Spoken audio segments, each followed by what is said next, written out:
الحمدللہ رب العالمین۔ رمضان مبارک کے آخری دن چل رہے ہیں، آخری عشرے کی آخری راتیں رہ گئی ہیں۔ کیا ہم لوگوں میں سے کسی نے اپنی نفس کو کچل کر تابع فرما بنایا؟ کیا ہم میں سے کسی نے اس بات پر عمل کیا جو تم تک پہنچی، اور آپ نے کتنی ساری باتیں سیکھیں اور کرنے کی طرف ہمارے قدم بڑھے؟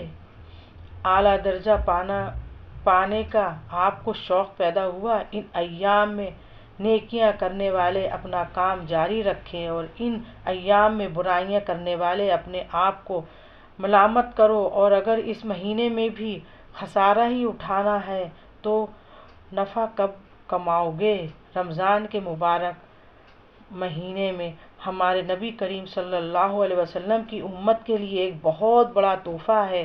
پہلے کی امتوں کی عمر کافی ہوا کرتی تھی، لیکن اللہ کے نبی صلی اللہ علیہ وسلم کی امت کی عمریں زیادہ نہیں ہیں، اس لیے اللہ سبحانہ تعالیٰ نے ہم امتیوں کو مایوس نہیں کیا اور اس امت کو ان طاق راتوں میں لیلۃ القدر تلاش کرنے کو کہا، جس میں اس رات کی عبادت 1000 مہینوں کی عبادت سے بہتر ہے۔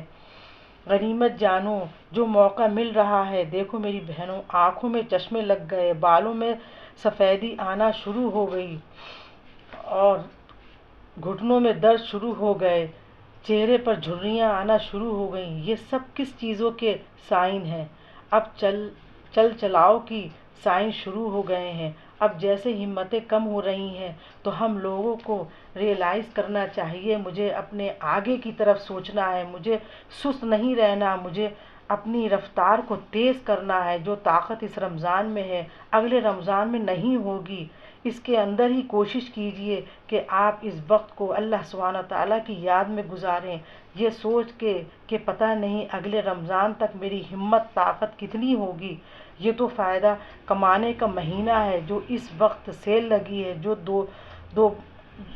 وہ دوبارہ نہیں ملے گی۔ اس وقت نیکیاں کرنا اتنا آسان ہے، اور اگر اس میں بھی غفلت کی تو پھر اللہ نگہبان ہے ہم سب کا۔